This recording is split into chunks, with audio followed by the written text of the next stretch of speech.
The second major theology of Christianity was a version of the Ebionites.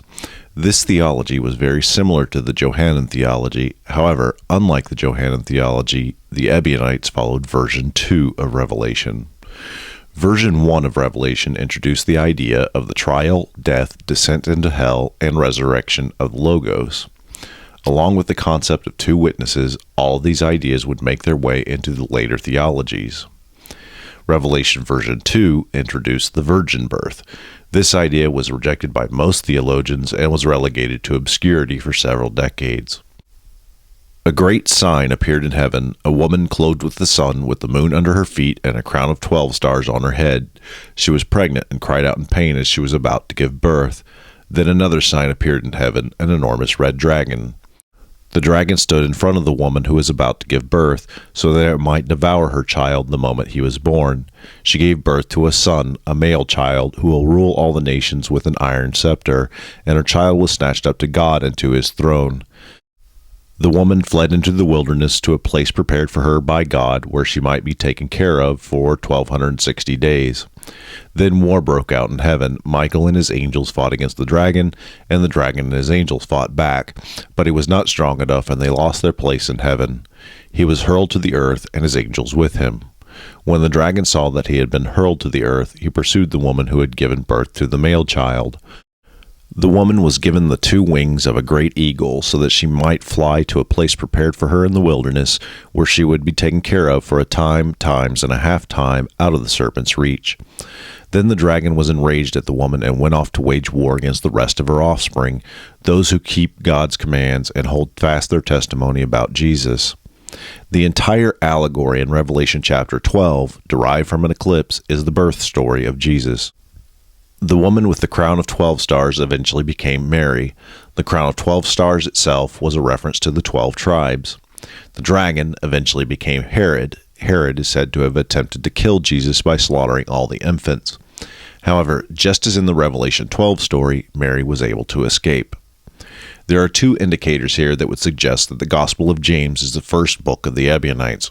First, because the story was derived from Revelation, the consensus idea on the infancy is completely wrong. The consensus suggests that the infancy was a cutesy story that people passed down orally until someone finally attached it to the Gospel of Matthew.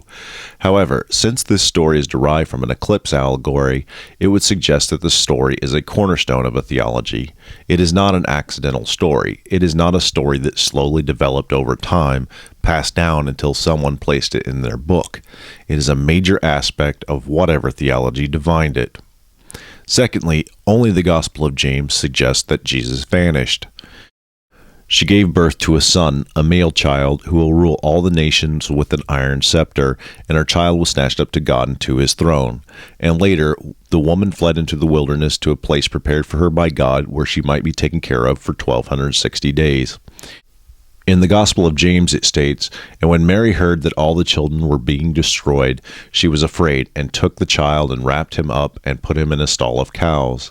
This is the last we hear of Mary and Jesus in the Gospel of James. There is no further explanation. It is the most accurate portrayal of the events described in Revelation, where the two simply vanish. This would explain why it is that even in the canonized books, Jesus disappears for some amount of time. That gap of time is theological.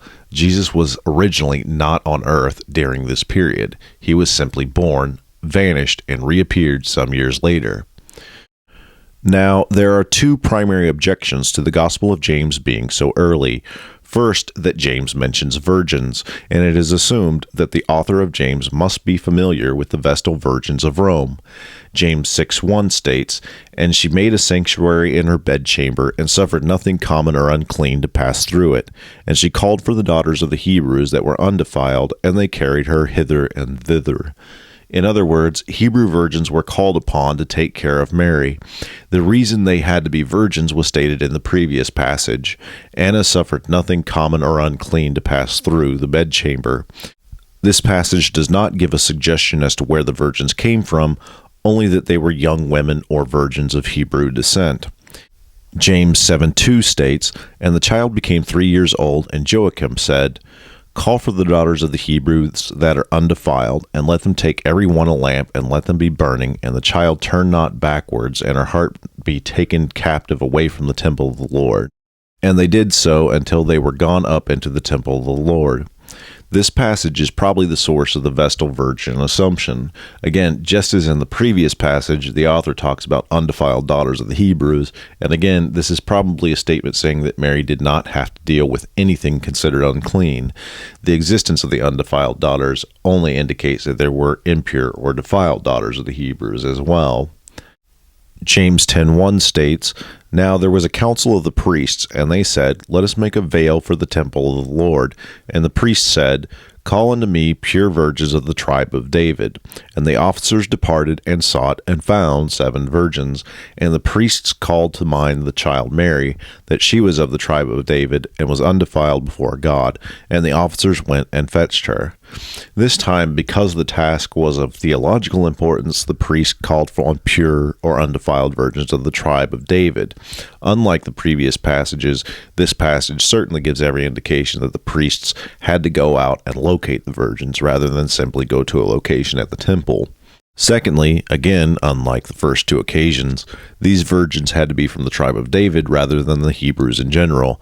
Once again, the idea that this was derived from Vestal virgins of Rome is rather thin. In all cases, it appears that undefiled young women were chosen simply because they met the requirements for cleanliness. A second, more marginal objection to an early Gospel of James is the possible suggestion by Origen that James is of rather late construction. I find this argument easily dismissed, as it is obvious that Justin Martyr has the text some 50 to 60 years before Origen. The Gospel of James was probably written before Origen was born, and Origen's sources for the claim are not known. In other claims, like the idea that Ebion created the Ebionites, Origen is clearly wrong. He probably got that particular claim from Tertullian, and Tertullian creates ideas when he simply doesn't know.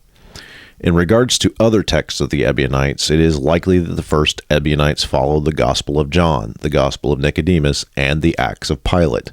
The Acts of Pilate took 2 major characters from the Johannine theology, Nicodemus and Pilate, and retold the story of the crucifixion of Jesus from the perspective of Pilate. What is perhaps most curious about the Acts of Pilate is the depth that the text goes through in order to say that the mother of Jesus was a virgin. This is not apologetic. This is a critical part of the Ebionite theology, and more than likely, the Acts of Pilate was written by the Ebionites. It served as a first-hand official report from Pilate describing the events surrounding the trial, death, and resurrection of Jesus, all of which would be used in later texts. However, the infancy account itself was highly controversial and stayed exclusively in the Ebionite theology for the next 50 or so years. Like the Johannine theology, the Ebionites were also Jewish first. In order to become a Christian, a Gentile would have to convert to Judaism. The likely date range for the Gospel of James and the Ebionites is between 80 and 90 CE.